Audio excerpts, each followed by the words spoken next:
Assalamualaikum warahmatullahi wabarakatuh.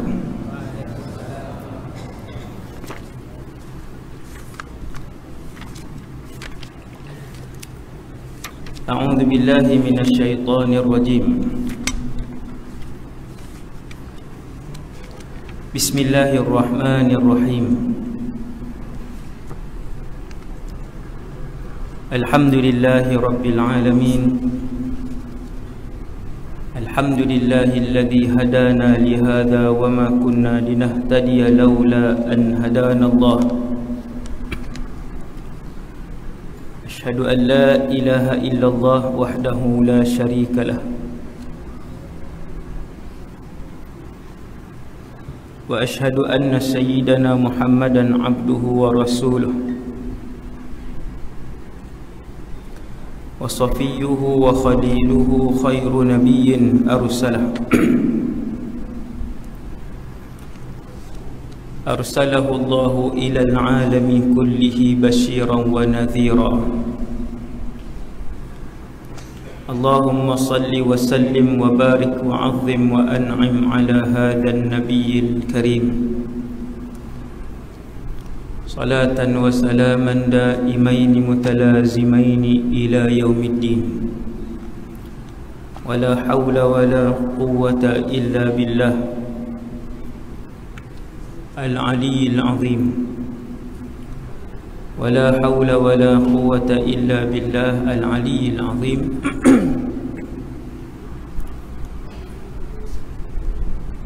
Wala hawla wala quwwata illa billah al-aliyyil azim. Amma ba'd.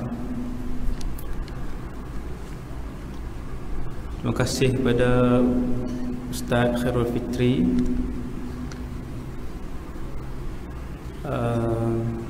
seterusnya yang berusaha, dan imam serta jawatan kuasa masjid, para pegawai masjid Jami' Al-Jalal wal Kamal, seterusnya ibu-ibu dan ayah-ayah muslimin dan muslimat yang dirahmati Allah Subhanahu wa ta'ala sekalian.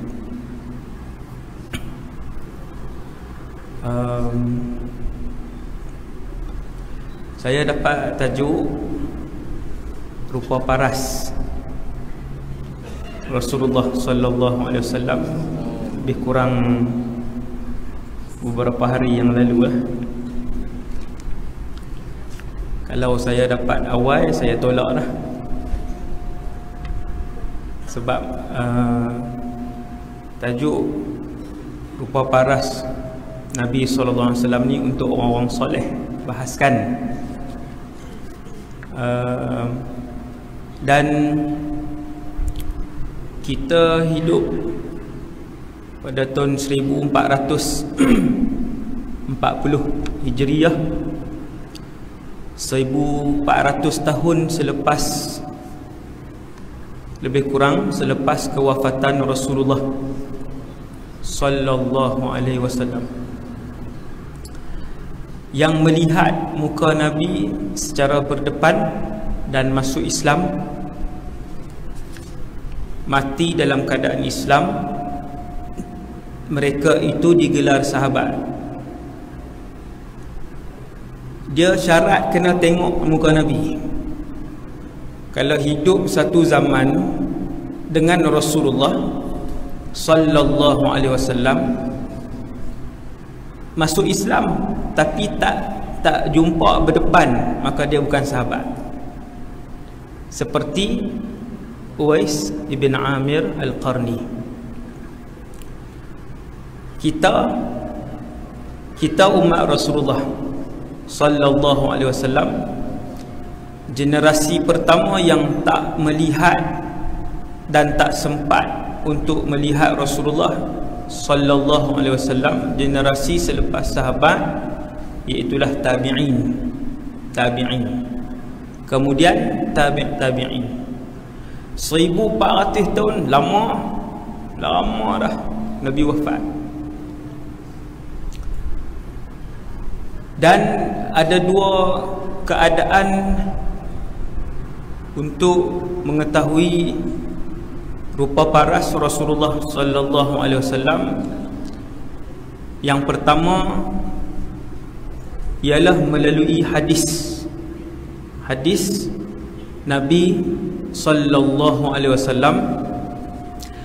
Dan ulama pertama yang menghimpunkan hadis-hadis yang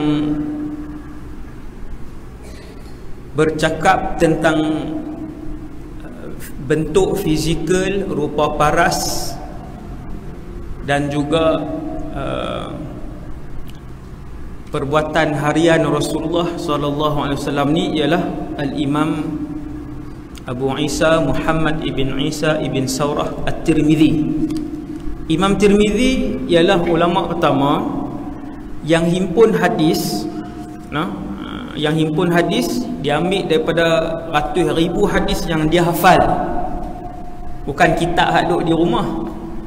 Daripada ratus ribu hadis yang dia hafal, Imam Tirmidzi pilih hadis-hadis syama'il, orang panggil hadis-hadis syama'il, iaitu hadis-hadis yang bercakap tentang rupa paras Nabi, yang bercakap tentang bentuk fizikal Nabi sallallahu alaihi wasallam.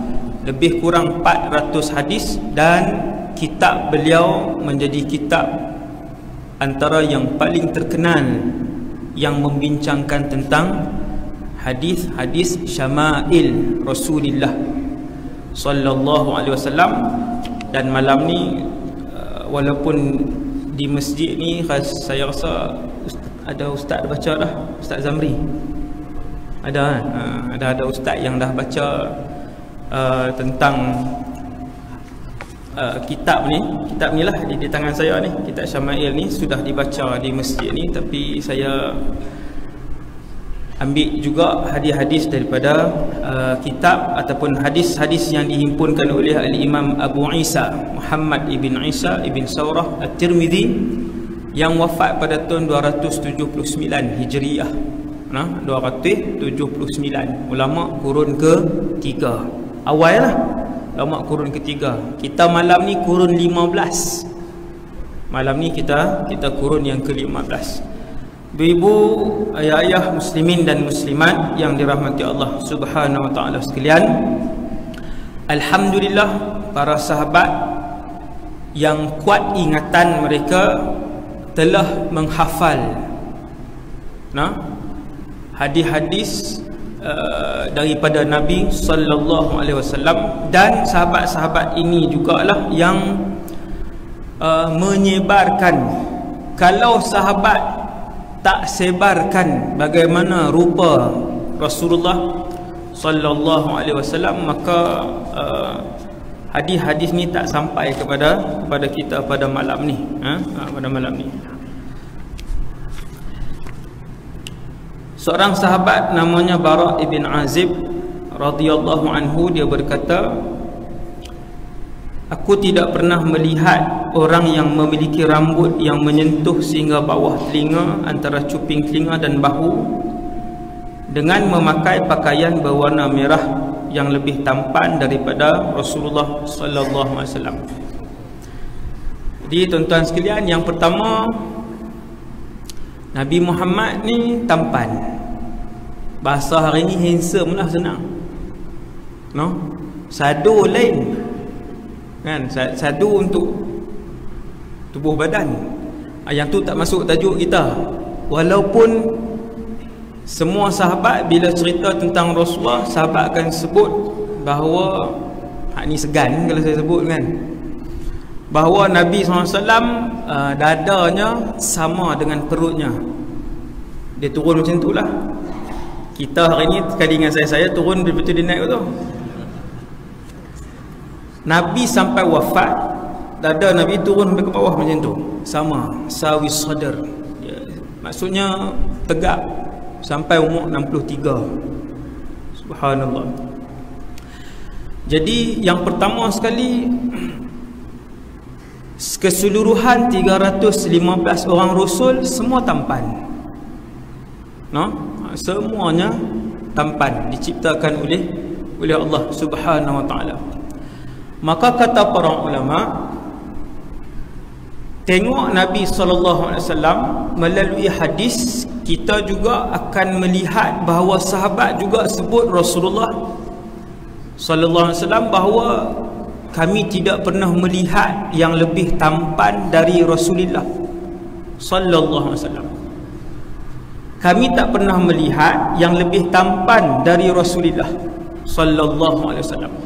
Semua dapat ke Nabi. No? Yang paling banyak solat pun Nabi, yang paling banyak senyum pun Nabi, yang paling banyak sedekah pun Nabi, yang paling tampan pun Rasulullah sallallahu alaihi wasallam. Ini kelebihan.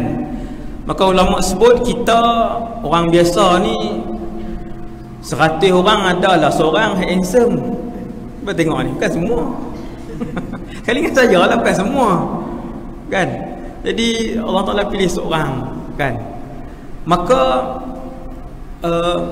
para rasul ni diciptakan kacak, bukan saja-saja, tetapi sebagai salah satu daripada cara, salah satu tuan, bukan sebab utama, salah satu cara untuk menarik minat orang lain dengan Islam.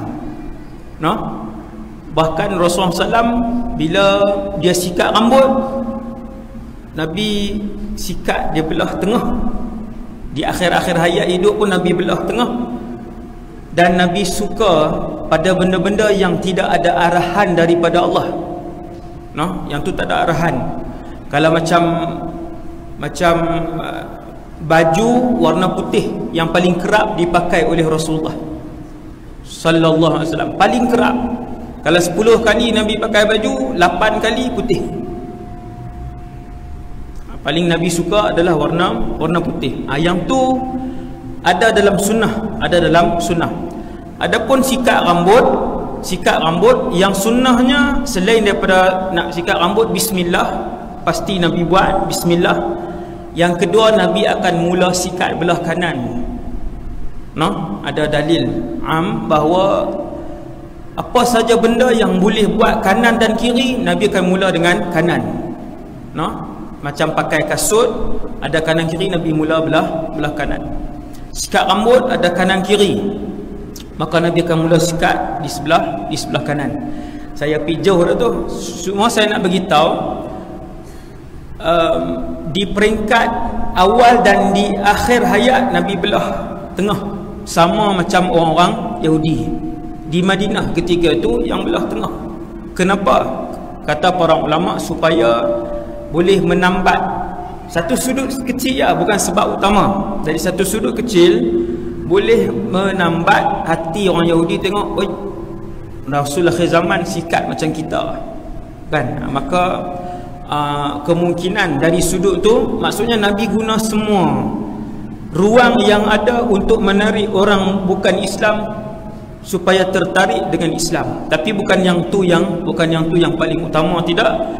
Sekecil-kecil ruang pun, tuan-tuan, sekecil-kecil ruang yang ada dalam dakwah untuk menarik orang bukan Islam akan digunakan oleh Rasulullah sallallahu alaihi wasallam, selain daripada wasilah yang paling besar, iaitulah menampilkan akhlak yang baik. Yang tu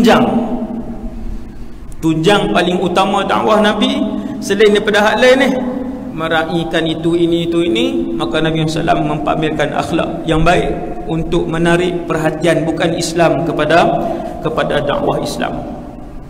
Satu. Yang kedua, Al-Bara' ibn Azib sebut bahawa Rasulullah ni rambut panjang.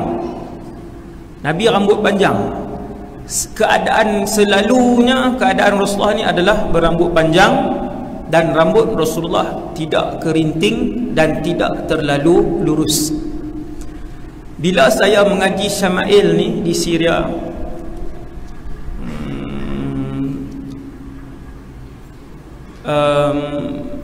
dengan Syekh Umar An-Nashuqati, Dr. Umar An-Nashuqati, ulama hadis di Syria, awal sampai habis lah, ada ijazah, ada sanad pengajian ni.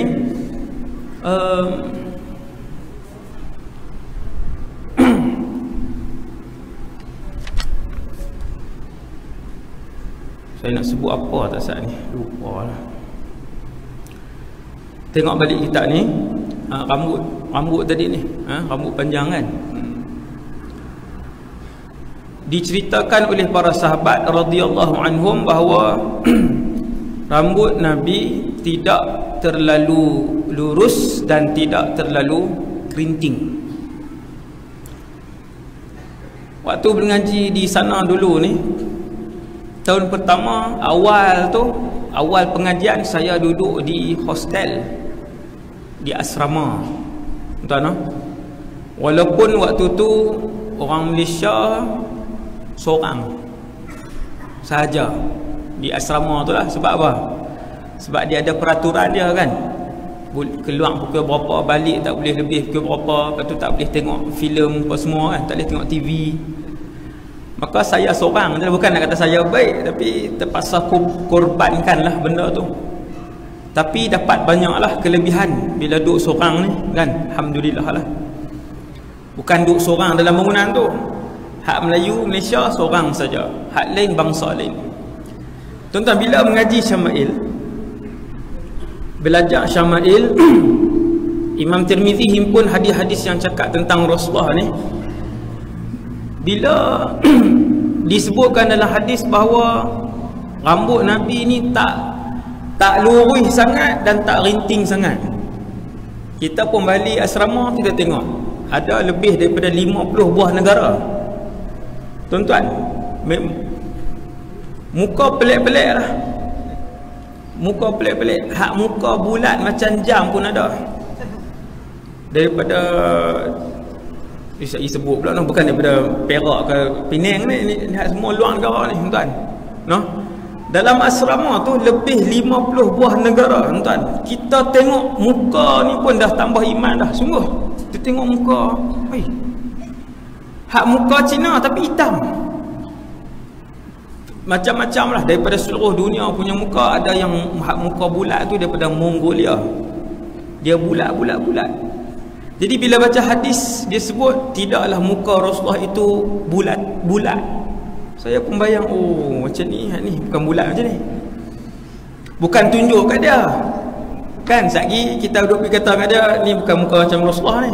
Dia kata awak hang tu tinggi sangat kan. Jadi tak kata, cuba tengok adalah bila sifat-sifat Nabi disebut tu dengan jelas, kita boleh tengok setiap sifat yang disebutkan secara terperinci itu. Bila tengok daripada berpuluh-puluh buah negara, macam Allah tunjuk depan kita, bukan macam ni, bukan macam ni, macam ni. Bila dia cerita bulu dada Nabi macam mana, tuan-tuan, diceritakan bulu dada Nabi macam mana apa semua. Dia turun orak halus, bersambung sampai ke pusat. Nak faham apa? Maka bila mandi kan, takkan pakai baju kot mandi, warung sangat pakai jubah kan. Memang semua buka baju lah. Maka saya pun perhati hak bulu sang tu. Bulu dada dia tentu ya. Ada bulu dada ni merimbun sampai naik sini ni. Merimbun ruangan taman. Saya pun tengok, hak ni. Bila dia ceritakan dalam Syamil cerita bulu dada Nabi ni, dia seimbang di antara kanan dan kiri, kemudian dia bersambung satu orak halus. Cerita bulu dada pula dah. Ni cerita tajuk lain ni. Nak abang kan, subhanallah. Dia bulu tu membentuk satu line yang halus bersambung sampai ke pusat. Dan kebanyakan yang bulu macam tu adalah lelaki-lelaki Syria. Hak tampan lah kan. Baru kita boleh bayang, bukan duk bintang gambar kan. Saya tengok, ni bulu dada Nabi SAW. Hidung ni tuan-tuan, ada 20-30 jenis hidung. Bila disebutkan hidung Nabi yang mancung dan tajam, di hujungnya tajam, saya perhati, rupanya bukan semua orang Melayu memang tak ada adalah hak tajam. Tak saya perhatilah. Ustaz Khairul kah, siapa kah kan, jadi JK 30 tahun kah, hidung macam tu lah. Hak tajam-tajam ni yang belah sana lah, Dan bila hidung yang tajam ni, bila disebut aqnal irnin, disebut dalam bahasa Arab, hidung yang tajam di hujung tu jadi sampai, dia jadi macam nampak cahaya pula disebabkan tajam tu. Saya pun mula perhati, dan memang ada, tak semua hidung begitu, memang ada. yang betul-betul kacak tuan-tuan, hidung dia tepat, dia tajam tu. Dia bukan besar tuan-tuan, ada hak besar. Kan dia besar sampai ke depan tu. Kita duk kata, "Oi, hidung mancung." Bukan mancung tu. Tu hidung besar. Dia lain tuan-tuan. Bila kita baca disebutkan hidung Nabi ni dia tajam di hujung tu sehingga kita nampak seperti bercahaya. Kita pun perhati tengok, oh macam ni. Subhanallah. Subhanallah. Bila disebutkan kening Nabi hampir bersambung tetapi tidak bersambung. Hampir bersambung tetapi tidak bersambung. Siapa? Ada orang Melayu lagi ya. Kita tak ada apa hak sama dengan Nabi ni. Tapi ada beberapa benda yang sama dengan Rasulullah sallallahu alaihi wasallam. Maka alhamdulillah Allah Taala tak saya di situ setiap hari, bukan setiap hari lah. Bila mengaji saya balik saya tengok. Saya perhati hak mana yang diceritakan oleh Tok Guru Taksat, ada benda tu yang dihimpunkan kepada muka Nabi sallallahu alaihi wasallam. Selain daripada tampan kacak ni, Nabi juga sahabat dia, antara sifat muka Nabi sahabat tak ada yang duduk pergi tengok Nabi tu. Tak ada. Mereka suka melihat Rasulullah, sangat suka. Tetapi tak ada sahabat yang perhati sampai tak kali kot mana dia jadi macam satu haibah untuk melihat Rasulullah sallallahu alaihi wasallam, dan Nabi dan para sahabat sangat suka untuk melihat rupa paras Nabi sallallahu alaihi wasallam. Selain daripada rupa Nabi yang tampan, satu hal lagi yang lain ialah melihat Rasulullah membuatkan sahabat mengingati Allah Subhanahu wa taala. Tengok Nabi, para sahabat ingat Allah. Tengok Nabi, sahabat ingat Allah. Maka kesemua sahabat berebut-rebut kalau solat untuk berada pada saf yang pertama di sebelah kanan. Sebab Nabi bila solat, Allahumma antas salam wa minkas salam, Nabi akan beralih di sebelah kanan, dan kadang-kala Nabi menghadap keseluruhan badan dia, menghadap ke makmum, dan yang selalunya Nabi ke belah kanan lah begitu. Maka sahabat yang duduk belah kanan semuanya akan melihat Rasulullah. Mereka suka untuk tengok Nabi dan mereka merindui Rasulullah sallallahu alaihi wasallam. Kira kalau Nabi hantar keluar saja, keluar pergi mana-mana jadi wakil ke apa ke, teringat Nabi sallallahu alaihi wasallam. Jadi ada sahabat dalam satu kisah nama Hisham ibn Al-As, sahabat Nabi. Kisah ni disebutkan oleh Al-Imam Ibn Kathir, dan Imam Ibn Kathir sebut isnaduhu jayyid wa rijaluhu thiqat. Sanad hadis ni A, dan perawi-perawi dia semuanya thiqah. Tapi pelik cerita ni, iaitu dua orang sahabat, Hisham dan juga seorang lagi tak disebutkan nama, diutuskan untuk pergi berjumpa dengan Maharaja Rum.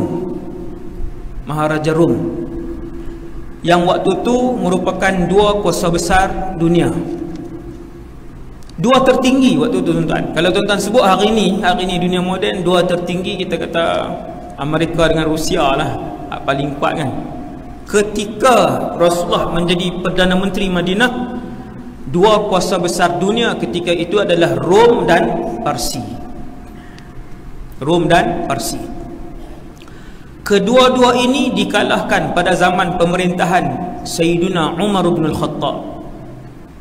Kalau tuan-tuan nak dengar cerita dia, suruh Ustaz Fitri buat tajuk tu, panggil mana-mana Ustaz kan.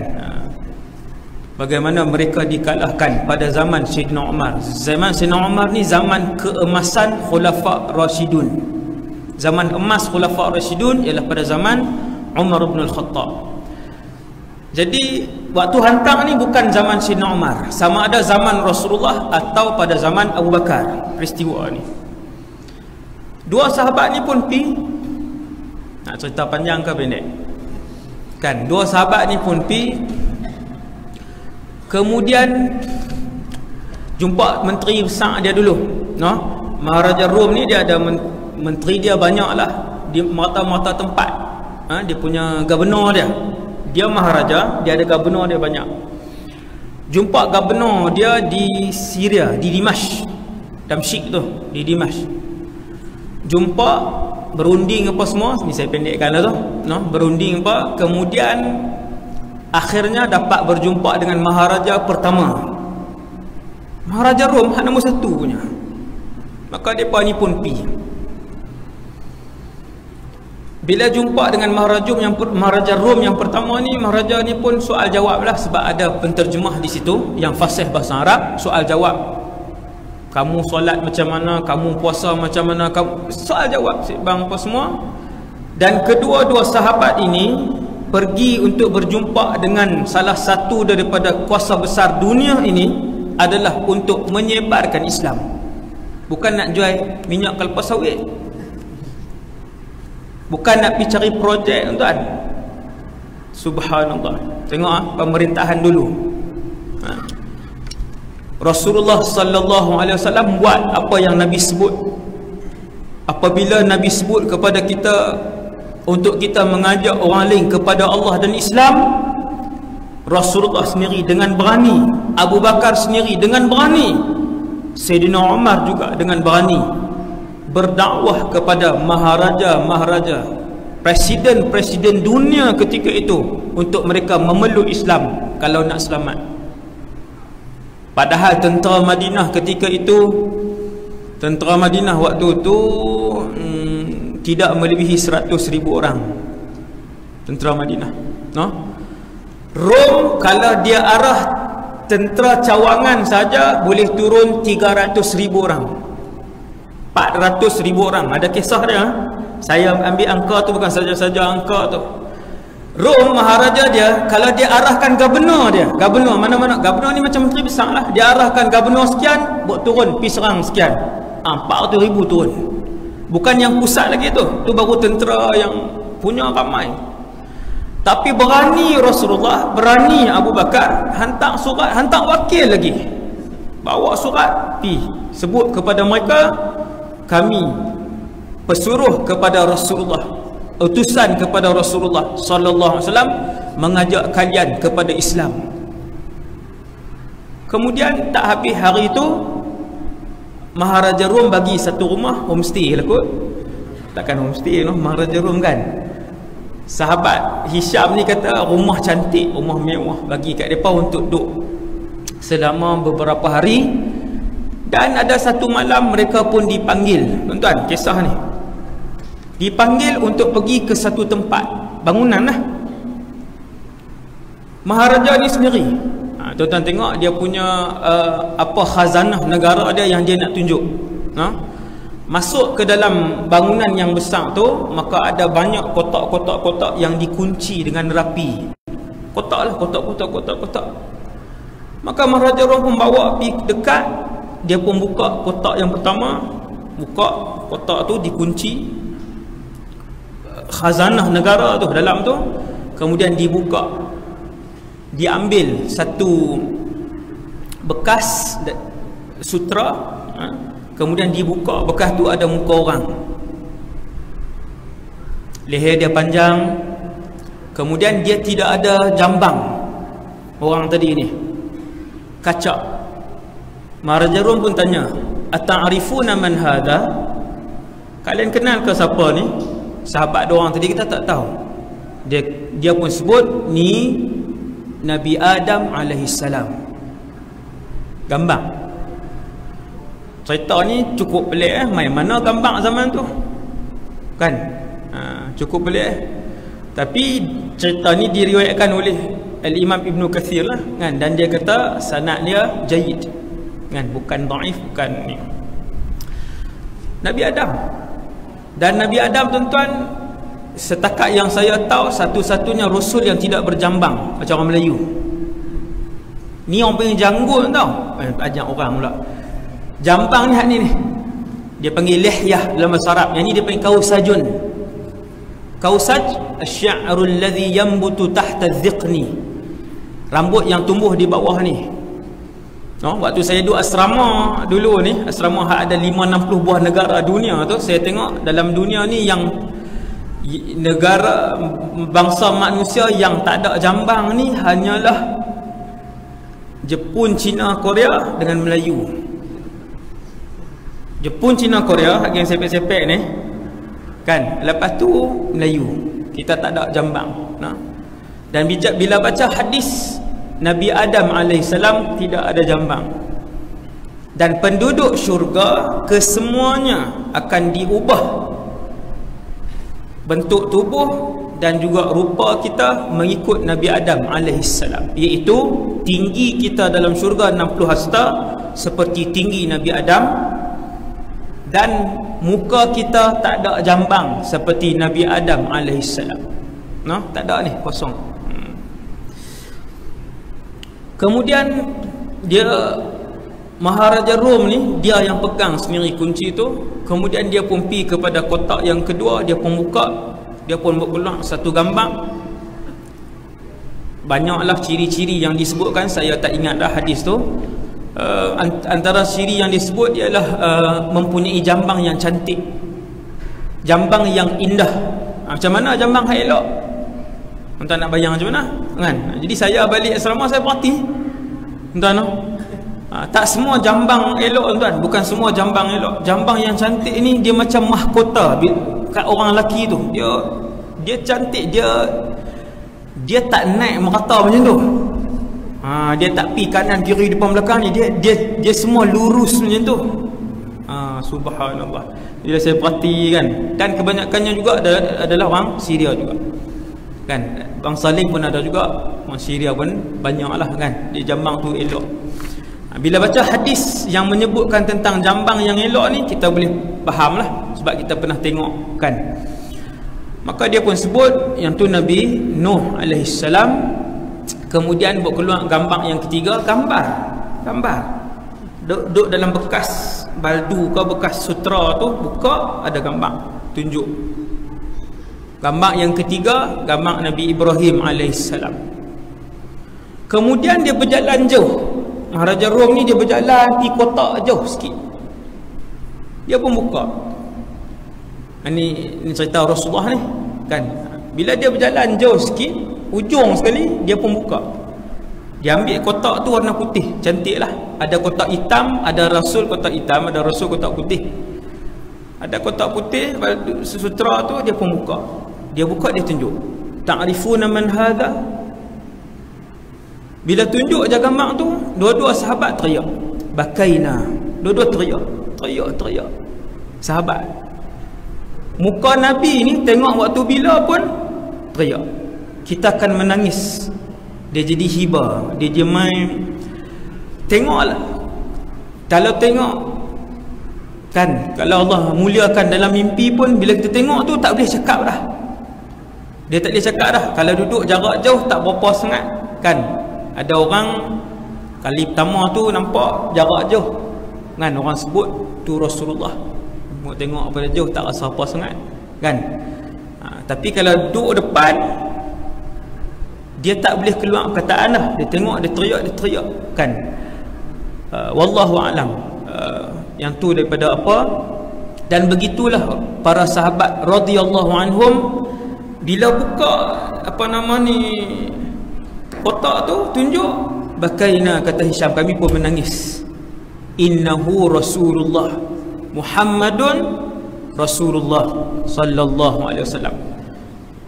Maka daripada duduk tu, Maharaja Rum tu waktu buka tu dia duduk. Bila lepas kata Muhammadur Rasulullah, dia pun berdiri, dia kata Muhammad. Dia kata yang ni ke Muhammad? Betul ke yang ni Muhammad? Dia kata ya, inilah Nabi kami Muhammad Rasulullah sallallahu alaihi wasallam. Maka dia kata Maharaja, benarnya kotak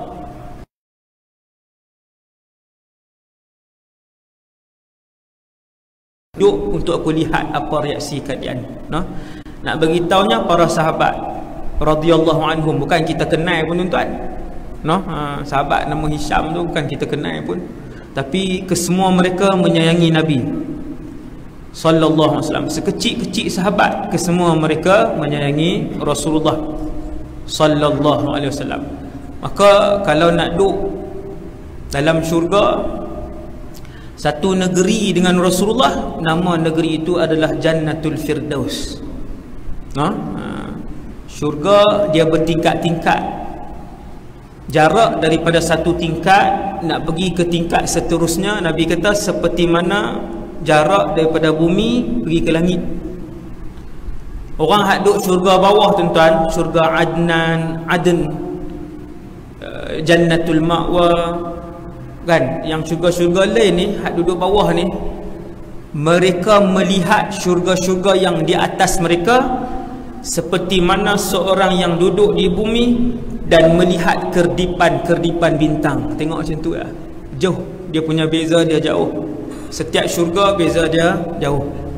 Kalau nak boleh tengok Rasulullah hari-hari, kalau nak boleh bersembang dengan para nabi setiap hari, mesti kena Jannatul Firdaus. Sebab tu Nabi kata kalau minta syurga, Nabi kata minta Al-Firdaus Al-A'la. Nabi kata kalau minta syurga, minta Al-Firdaus Al-A'la, minta Firdaus yang tertinggi, sebab dia adalah tempat tinggal para nabi dan rasul dan orang-orang yang terpilih. Orang terpilih.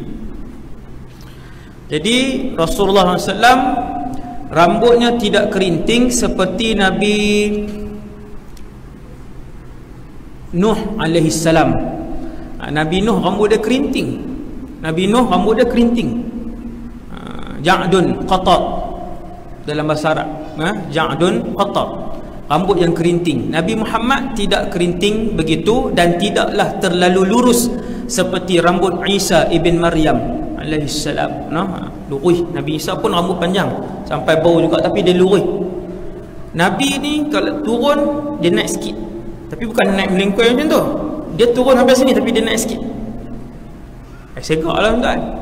Kan dia tengok orang panjang, orang handsome kan, dia panjang tu, dia naik sikit.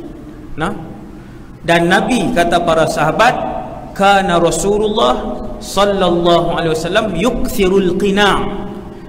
Nabi membanyakkan memakai satu lapis kain sebelum Nabi memakai kepiah dan juga surban.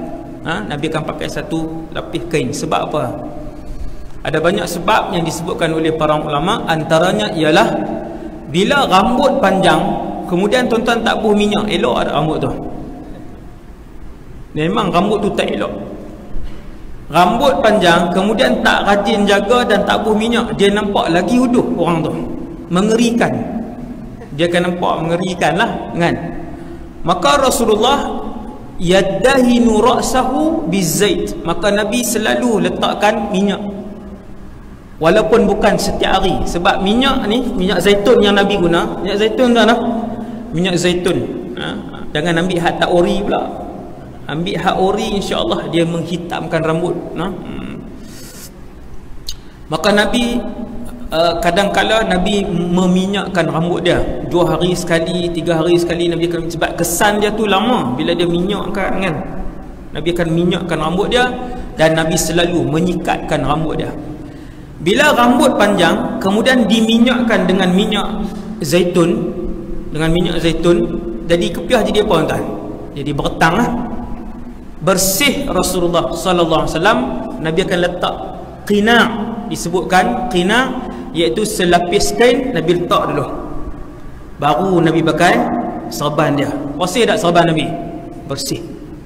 Nabi letak dulu kain. Sahabat sebut kana yukthirul qina'. Nabi mesti letakkan qina' dulu, lapisan kain tu dulu sebelum pakai serban. Kalau buh minyak, sikat serban terus, jadi apa serban? Hitam Bersih Rasulullah, kata para sahabat, bersih Rasulullah. Nabi akan ambil satu kain, Nabi buh di atas kepala, Nabi ikat. Lepas tu baru ambil serban, Nabi buh. Setiap kali buang serban tu, maka serban tu sentiasa bersih. Serban tu sentiasa bersih. Sallallahu alaihi wasallam. Jadi habis hadis tadi ni. Dan kemudian Yang seterusnya hadis sahih juga daripada Sayyidina Ali bin Abi Talib. Sayyidina Ali bin Abi Talib, saya tak baca semua sebab tajuk dia muka upaparas Rasulullah. Dalam hadis ni satu perkataan tentang kepala Nabi ni, iaitulah Sayyidina Ali sebut dakhmur ra'si, Nabi mempunyai kepala yang besar. Macam pelik ya kan? Macam mana tu? Sebab tu tak boleh baca sendiri. Jangan jadi Wahabi baca hadis sendiri. Dia suruh apa nama ni, kata kat Wahabi pula. Happy siapa suruh panggil saya? Ni tak ada Wahabi. Tak ada. Tuan-tuan sekalian, jangan baca sendiri. Hadis sangat memerlukan kepada kefahaman ulama. Tuan-tuan baca dalam ni, Sayyidina Ali sebut 1, 2, 3, 4 ciri Nabi. Kemudian Sayyidina Ali sebut dakhmur ra'si, kepala Nabi besar. Tak uduh kah? Ulama pun hurai, kepala Rasulullah itu besar sesuai dengan tubuh badan Nabi yang tinggi. Walaupun Nabi tidaklah terlalu tinggi dan tidaklah terlalu rendah, Nabi itu sederhana orang Arab. Sederhana orang Arab bukan sederhana Melayu. Sederhana Melayu tinggi lain. Sederhana Melayu lain tuan-tuan. Sederhana Melayu inilah kan sederhana Arab. Yang tinggi di kalangan orang Arab seperti Sayyidina Umar. Tu tinggi di kalangan orang Arab, yang tu tinggi. Kalau Sayyidina Umar ni, kalau dia naik kuda, dia boleh pijak dua-dua kaki dia tu ke tanah. Disebutlah tentang fizikal Sayyidina Umar, disebutkan dia naik kuda, dia boleh pijak dua-dua tu di tanah. Dia pernah beli kuda, dia beli dia naik patah tulang belakang kuda. Ada ni antara buku yang saya karang, insya-Allah terbit tahun depan, ialah tentang Sayyidina Umar. Saya menarik Sayyidina Umar ni, banyak kisah dia, terlampau banyak. Dia zaman keemasan Khulafa' Rashidun. Dia khalifah, dia beli kuda, patah tulang belakang kuda punya besar. Cerita Sayyidina Umar pula dah. Memang tak habis dah, tak tahu dah. Jangan bila patah tu, dia nak pergi hantar balik. Dia kata ni, bagi ni apa kuda ni? Maka penjual tu kata, hang ambil elok. Ya Amirul Mukminin, tadi kamu ambil dalam kuda ni dalam keadaan elok. Sayyidina Umar kata tak mau. Kan? Panjanglah cerita dia, tu tak payah. Kemudian Rasulullah SAW tak tinggi macam tu dan tidak terlalu rendah seperti Ibnu Mas'ud. Ibnu Mas'ud ni, kalau dia sarung kasut slipper Rasulullah, Ibnu Mas'ud ni jaga slipper Nabi. Nabi masuk Masjid Nabawi, dia akan ambil, dia sarung belah ni, dia sarung belah ni. Bila dia sarung slipper Nabi, penuh siku dia. Rendah ya Ibnu Mas'ud. Tunjuk kat orang kan, dia tu apa dia? Takkan nak sebut saya kot kan? Rendah. Ibnu Mas'ud ni sangat rendah. Nah, maka ni kita nak faham ni, Rasulullah ni sederhana. Kana rajulan marbu'ah. Tidak terlalu tinggi dan tidak terlalu rendah, sederhana. Kaki Nabi lebih kurang panjang 22 cm. Saiz berapa tu kasut? 22 cm. Tak faham juga maqam Nabi Ibrahim. Nampak tak faham juga kan? Tuan-tuan yang dah pergi umrah, tengok tapak kaki Nabi Ibrahim waktu nak bina Kaabah tu. Nabi Ibrahim pijak batu ketui besar ni, dia pijak tenggelam batu keras tu. Mukjizat dia, tenggelam sebelah aja lah. Dia pijak tu tenggelam. Maka tapak tu lah yang ada sampai hari ni. Dulu dia tak buh kaca, setiap orang lalu biasa orang dia buat tu. Setiap kali lalu pakai dia pegang tu. Lama-lama dia terhakis, tinggal sikit tapak tu. Tuan-tuan, tapak itu kata para sahabat, tapak kaki Nabi Ibrahim tu sama 100% macam tapak kaki Nabi Muhammad sallallahu alaihi wasallam. Panjang dia sama, lebar dia sama. Lepas pun pi tengok ukur, lebih kurang panjang dia 22 cm, lebar dia 11 cm. Besar lah tuan-tuan, Nabi tinggi lah. No? Bukan sederhana Melayu maksudnya, 22 cm, pembaris 15. Lebih kurang panjang. Maksudnya Nabi, tubuh Nabi tu Orang kata tinggilah. Maksudnya para ulama bagi tahu dakhmur ra'si, kepala Rasulullah besar tu sesuai dengan tubuhnya. Tuan-tuan tengoklah Allah Taala cipta, no? 90%, 95% kita ni Allah Taala cipta sama besar, sesuai dengan badan. Kepala kita sesuai dengan badan. Ada beberapa orang aja, setengah-setengah orang kan buat macam mana besar kepala dia. Badan kecil lah.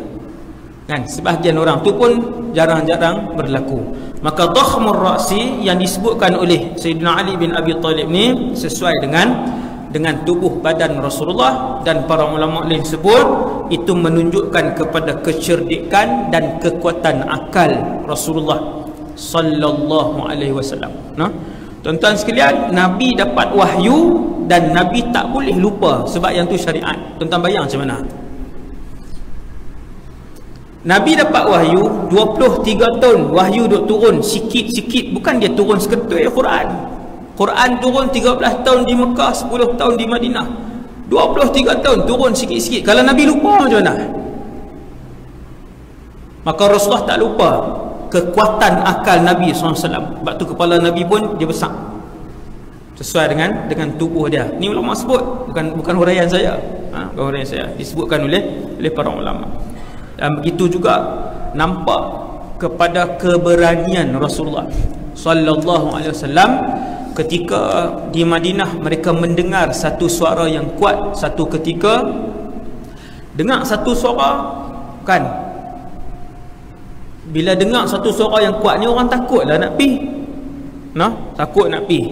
Sahabat baru duk tanya lah, benda apa baru duk sembang-sembang tanya. Kita pi tengok apa? Kan, pakai duk sebut, nak pi tengok ada apa di situ, pakai duk bincang. Lah kali baru berani, jom kita pi lah 4-5 orang. Pi sana, Nabi duduk sana dah, seorang dia. Nabi dah ada di sana dah seorang-seorang. Berani Rasulullah. Hak tu sudut berani Nabi lah. Tu sudut berani. Kemudian rambut Nabi telah pun kita sebutkan. Mata Nabi sallallahu alaihi wasallam berwarna hitam. Hak ni macam orang Melayu lah. Alhamdulillah, ada juga. Jarang orang Melayu mata biru no. Kalau ada tu perak tu. Kan, ada tu hak dia beli kontak lain di pasar malam lah. Ataupun dia beli tang mana-mana.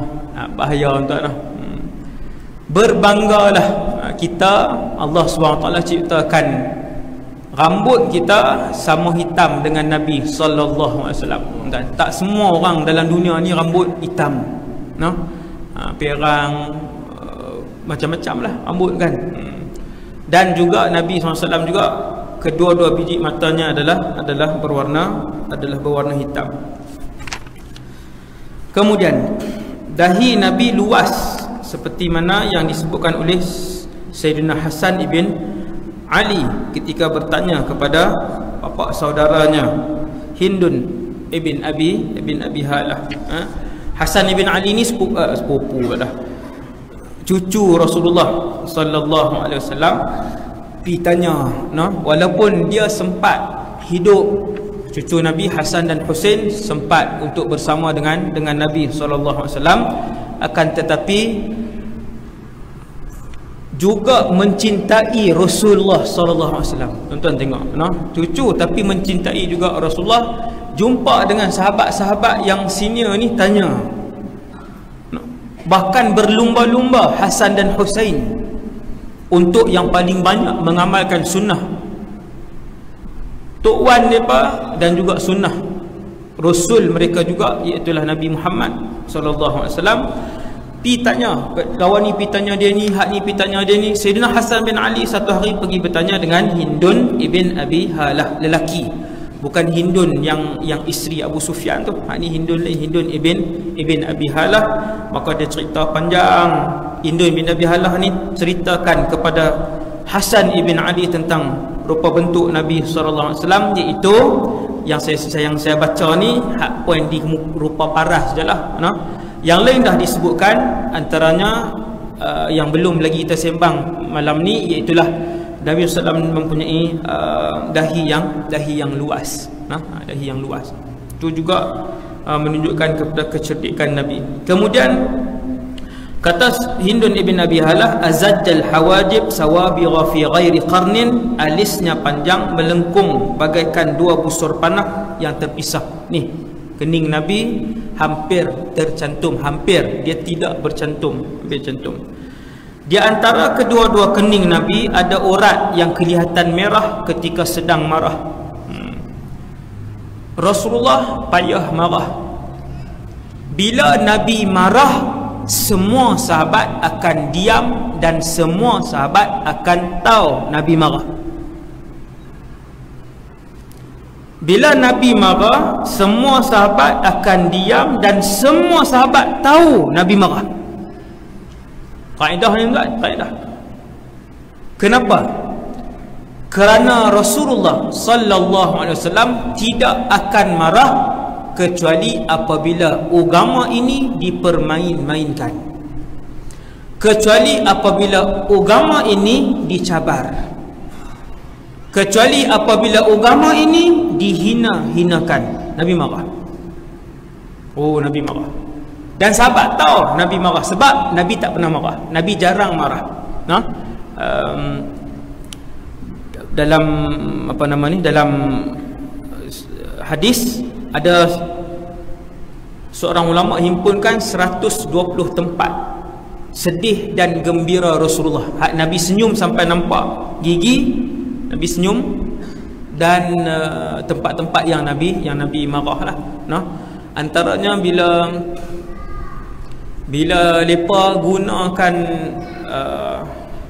Usamah bin Zaid, Usamah bin Zaid ke Zaid bin Harithah, salah seorang lah. Mereka tak cerita jadi panjang pula. Macam ni lah, ada satu orang perempuan tu, dia buat kesalahan, kemudian nak dijatuhkan hukuman potong tangan. Orang tak pergi jumpa Rasulullah untuk minta korang hukuman potong tangan tu. Mereka pergi jumpa orang yang Nabi sayang. Tu cerita dia. Sama ke Zaid bin Harithah? Zaid bin Harithah. Zaid bin Harithah tu ayah Usamah bin Zaid, anak. Dua-dua orang ni tuan-tuan lebih disayangi oleh Rasulullah daripada Sayyidina Umar. Daripada Sayyidina Umar. Benda tu disebutkan. Bila Abdullah bin Umar sebut ke ayah dia, tengok Nabi sayang mereka tu kan. Maka Sayyidina Umar pun memang sebut bahawa mereka itu lebih disayangi oleh Rasulullah SAW. Jadi orang guna mereka lah, Zaid bin Harithah. Maksudnya, wahai Zaid ataupun Usamah lah, salah seorang, boleh tak pergi cakap kat Rasulullah. Maka waktu tu Sayyidina Zaid ataupun Sayyidina Usamah waktu tu berat. Akhirnya dia pun beranikan pergi cakap kepada Nabi SAW. Habis dia cakap, sebelum Nabi bagi jawapan, muka Nabi dah merah. Bila muka Nabi merah, naik urat marah. Di muka Nabi ni ada satu urat marah. Urat marah tu duduk di antara dua kening ni. Ketika Nabi marah, urat tu kan naik macam ni, dia naik ke atas. Oh, lagi handsome, lagi marah, lagi kacak kan. Dia lagi marah, dia naik. Ada orang kan, lagi dia marah, lagi kacak kan. Dia naik dengan urat apa semua pula. Muka Nabi kemerah-merahan, naik urat marah tu. Maka sahabat tahu Nabi sedang marah. Dan Nabi hanya marah kerana Allah dan kerana Islam. Kalau Nabi marah, itu keadaan Rasulullah SAW. Hidung Rasulullah mancung, di hidungnya ada cahaya yang memancar sehingga orang yang tidak melihatnya betul-betul akan menyangka hidung Rasulullah lebih mancung daripada yang sebenarnya. Yang tu kita dah sebutkan sebentar tadi. Kemudian Nabi ini dari segi keadaan, daripada muka Nabi, apabila orang panggil Nabi ya Rasulullah ke belakang, maka Nabi tak kalih macam tu. Nabi akan kalih seluruh tubuhnya. Tuan-tuan, hak ni saya pun tak buat, semua kita tak buat. Siapa pun yang panggil Rasulullah, termasuk kanak-kanak dan hamba abdi, ya Rasulullah, kau ni panggil ya Rasulullah, minta buat tu. Buat tu kita buat apa, kalih pula, apa dia kan. Orang panggil apa dia duk tani. Sifat Rasulullah dia akan kalih seluruh tubuhnya masuk muka. Lepas tu dia cakap ya. Ya Allah. Satu sifat tu dah satu masjid tak buat. Satu sifat tu saja termasuk hak cakap ni kita tak buat. No? Begitu tinggi akhlak Nabi, begitu tinggi. Siapa pun panggil Nabi, idza iltafata jami'an, the whole body. Nabi akan kalih keseluruhan tubuh dia. No? Maka sebut sahabat radhiyallahu anhum, kata Sayyidina Hasan ibn Ali ni, masih lagi hadis yang sama, apabila tidak bercakap, Nabi lebih banyak memandang bumi daripada memandang langit. Kalau duduk tengok sini apa dia tuan? Berangan lah kan, duduk berangan kan, duduk tengok. Apabila tidak bercakap dan tidak berbincang dengan orang, jullu nazarihi ilal ard, kata para sahabat, Nabi akan membanyakkan tengok bawah dalam keadaan berfikir. Kebanyakan pandangan Nabi adalah ke bawah. Wa jullu nazarihi al-mulahadhah. Bila Nabi tengok ni, Nabi berfikir. Sahabat tengok termenung kosong dengan berfikir, memang beza tuan. Cikgu lagi dia tahu hak mengajar di kelas. Dia cukup tahu ni saya duk tengok saya cikgu tuan. Kan? Hak tengok muka saya tapi duduk di rumah dah. Duduk makan nasi lah di rumah, kita boleh tahu. No? Dengan renungan yang berfikir lain tuan. Maka jawab kata para sahabat, apabila Nabi tidak bercakap, Nabi akan banyak tengok ke bawah dan Nabi banyak mulahadhah, Nabi banyak berfikir. Sebab orang yang kerja urusan dia banyak, maka dia memerlukan masa untuk berfikir, Jadi begitulah muka Nabi, keadaan Nabi di muka dia, mata Nabi hitam, kening Nabi yang hampir bersambung, mulut Nabi yang besar, dhali'ul fami, bukan bibir tebal tuan, lain lah. Bibir tebal lain, mulut besar lain, sesuai dengan rupa Nabi, tetapi bukan bibir tebal. Disebut dhali'ul fami. Sahabat tanya apa itu tabi'in tanya apa itu dhali'ul fami, maka seorang yang lain jawab wasi'ul fam, mulut Nabi, mulut Rasulullah yang besar. Dan muka Rasulullah SAW bercahaya. Ini semua orang tahulah, muka Nabi bercahaya, nur. Ni hadut kata nur Muhammad ni kan, perbahasan nur Muhammad ni macam-macam. Cahaya daripada Nabi Muhammad, nuru Muhammadin, cahaya Muhammad, mudhaf ilaih. Dia panggil dalam bahasa Arab idhafah haqiqiyah. Idhafah haqiqiyah imma bimakna min aw li aw fi. Nur Muhammadin, nur li Muhammad, cahaya kepada Muhammad. Siapa dia yang nak bangkang bahawa muka Nabi bercahaya? Kalau dalam Quran disebutkan nur, itu merujuk kepada Rasulullah sallallahu alaihi wasallam. Orang ulama tafsir sebut sebahagian tempat dalam Quran yang disebutkan nur, merujuk nur, cahaya itu merujuk kepada Nabi SAW. Allah ibarat dengan nur.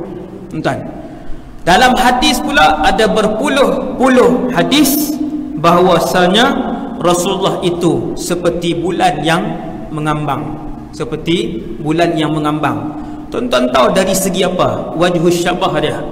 Yang mengaji balaghah kan, musyabbah bih, wajhus syabah, sudut apa nak disamakan tu? Dari sudut apa? Kata para sahabat, Jabir ibn Samurah, satu hari dia berjalan tengah malam, bulan mengambang, kemudian nampak Rasulullah sallallahu alaihi wasallam.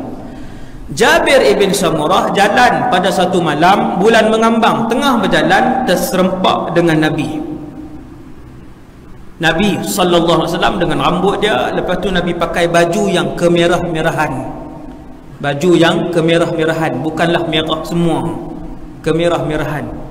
Maka Jabir bila tersempak dengan Nabi, dia tengok muka Nabi, dia renung, lepas tu dia tengok atas. Subhanallah. Pasal apa? Kerana bulan bila dia mengambang ada cahaya tak tuan-tuan? Ada cahaya.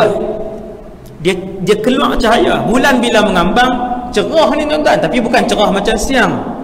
Tapi cerah, dia bukan gelap gelita, dia lain. Dia cerah bulan sebab dia keluar cahaya. Maka kata Jabir ibn Samurah, ketika aku keluar malam tu, bulan sedang mengambang, aku tersempak dengan Nabi, dengan pakaian dia sedikit kemerahan apa semua. maka aku pun tengok bulan, aku tengok muka Nabi, aku tengok bulan, aku tengok muka Nabi. Demi Allah, falahu wa indi ahsanu minal qamar. Demi Allah, wajah Rasulullah ketika itu lebih indah dari bulan purnama itu. Tuan-tuan, bercahaya. Bercahaya bukan sebab putih. Memang kulit Nabi putih kemerah-merahan. Kulit pun ada 7-8 jenis kulit. Subhanallah, nah. Kulit ada 7-8 jenis kulit. Hak sawah matang, ada kulit putih tapi putih mayat. Elok tak? Elok. Bukan kita nak hina ciptaan Tuhan, tapi tiap-tiap orang ni bangsanya tak nak bagilah kan. Ada kulit, bila saya baca sebut Nabi ni putih, dia macam ada selapis merah, bukan merah bintik-bintik. Ada bangsa Allah cipta dia putih dan kebintik-bintikkan. Ada bangsa putih macam putih mayat. Orang Korea lah banyak, Jepun putih macam mayat ni. Kalau dia main dengan tempat panas pun dia akan pakai topi besar tu, tak mau kena cahaya matahari. Bukan, kita tengok tu bukan elok pun, kulit dia putih yang dah macam mayat hidup kan. Putih kemerah-merahan ni macam orang Iran, macam orang Syria. Yang saya nampak dua saja, Iran, Syria dan Turki kan. Dan Turki dia putih, dia ada macam selapis merah pula. Begitulah rupa paras Nabi SAW. Cahaya yang keluar tu bukan daripada putih saja, tetapi wajah Nabi itu bercahaya. Bahkan yang bercahaya itu bukanlah wajah Rasulullah sahaja. Tuan-tuan yang dirahmati Allah, yang bercahaya itu adalah keseluruhan tubuh Nabi sallallahu alaihi wasallam, semua cahaya. Bila dia tengok Jabir bin Samurah kan, tak terkenal pun sahabat ni, tetapi setiap sahabat ini bila cerita tentang muka Nabi, dia akan sebut seperti bulan purnama. Dari segi apa? Dari segi memancarkan cahaya. Bukan muka kosong macam kita lah, dia pancar cahaya. Punya indah tak tahulah tuan-tuan. Al-Bara ibn Azib pun macam tu juga. Bila orang tanya kepada sahabat Nabi nama Bara ibn Azib, adakah muka Rasulullah ni seperti pedang? Dia berkilat macam pedang, dia bersinar seperti pedang. Maka jawab Bara, la bal mithlal qamar. Tidak, tetapi muka Nabi seperti bulan mengambang. Nampak tuan? Bila sahabat ni sahabat lain ni, bila cerita tentang rupa Nabi sallallahu alaihi wasallam. Dan yang terakhir sekali, saya rasa tak ada dah, yang tu sahaja. Yang terakhir sekali ialah rambut Nabi. Sehinggalah Nabi berumur 63, di rambut Nabi hanya ada sedikit uban sahaja. Ada sahabat sebut sedikit uban, ada sahabat sebut tak lebih 30 helai uban, ada sahabat sebut beberapa puluh uban. Sayyidina Anas ibn Malik yang duduk dengan Nabi 10 tahun, dia kata aku kira uban di kepala dan di jambang Nabi sallallahu alaihi wasallam ada 14 helai sahaja. Hak ni yang paling hebat lah. Hak lain tu sebut dah dekat-dekat dah, ada berapa puluh, ada tak lebih sekian, macam itulah kan.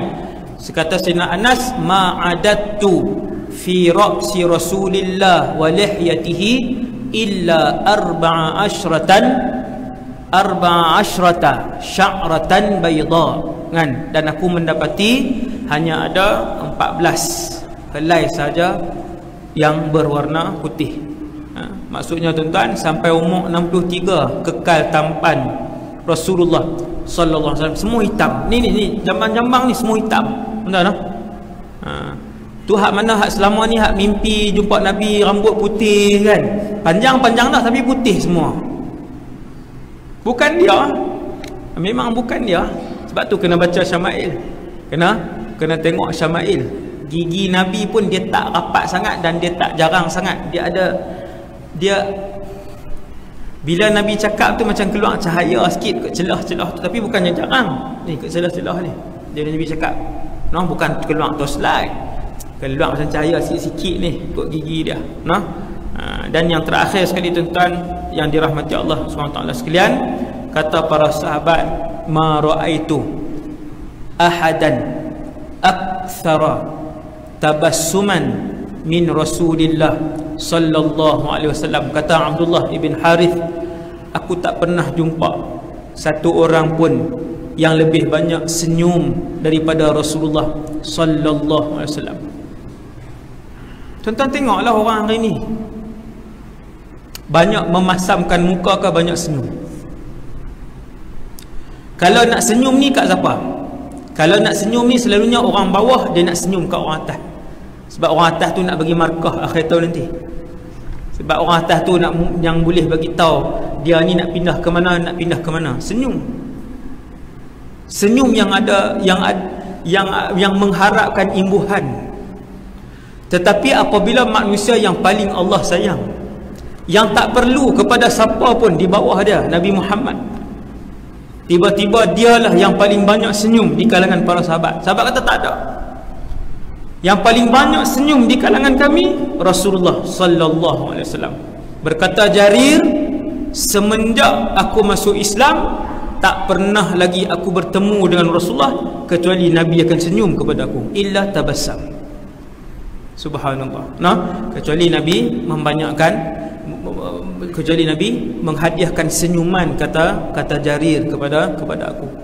Maka begitulah rupa paras Nabi SAW. Sudahlah mulia, tampan pula. Sudahlah tampan, berakhlak baik pula. Sudahlah berakhlak baik, disayangi Allah pula. Sudahlah disayangi Allah, pahalanya banyak pula. Sudahlah pahala banyak. Semua orang sayang Nabi SAW. Jadi saya rasa sekadar tu dulu insya-Allah untuk malam ni.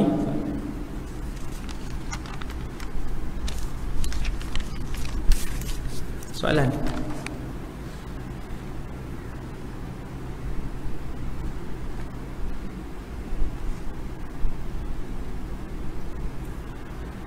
Saya ada dengar ada orang tanya, hang semayang ikut siapa? Ikut Rasulullah. Katanya semayang hang tak sah sebab kita tak pernah jihad Nabi dan bersama Nabi. Katanya yang betul kita semayang ikut ulama-ulama, tuan-tuan guru yang kita belajar. Apa pendapat Ustaz mengenai soalan tersebut? Kita semayang ikut Rasulullah lah. Entah no? Al-Imam Syafi'i, bila orang tengok dia semayang, ni imam mazhab kita ni, fiqh kita semua daripada dia. Al-Imam Syafi'i bila orang tengok dia semayang, Imam Syafi'i ni berwajah tampan, dia keturunan Nabi. Sambung lagi. Berwajah tampan, Ahlul Bait, keturunan Rasulullah. Tidak ada yang lebih fasih daripada dia apabila bercakap. Dan apabila dia solat, kata para ulama, mereka tengok dia semayang, Imam Syafi'i ni tidak ada yang lebih khusyuk dan tenang daripada Imam Syafi'i. Al-Imam Syafi'i dia ambil ibadat semayang ni daripada tok guru dia. Tak silap saya Khalid ibn Muslim Az-Zinji, tok guru dia di Mekah. Kemudian tok guru tersebut ambil daripada orang atas, kemudian yang tu ambil daripada atas, kemudian situ dia ada sanad dia tuan-tuan. Sanad buat ibadat Al-Imam Syafi'i.